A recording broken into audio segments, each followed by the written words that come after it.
Hey, watching a cooking video. This guy's great. He's making homemade blackberry pie.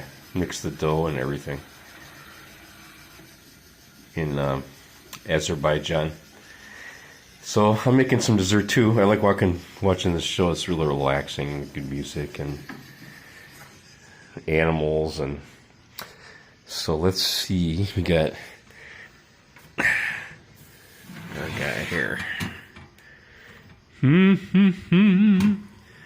that's heavy.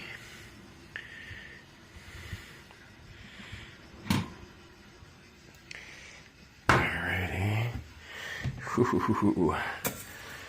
Let's see how this toothpick goes in here. Oh, no. It's gotta go back in there. Alrighty. I put a lot of extra stuff in there.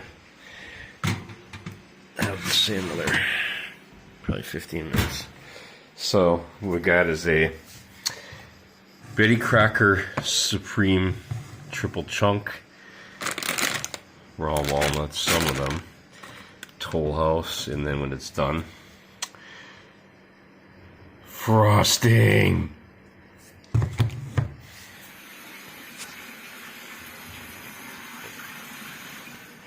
So, fun thing to do while you're watching cooking shows on a snowy, windy, it's going to start snowing, windy evening. Just chilling out before your Zoom Bible study.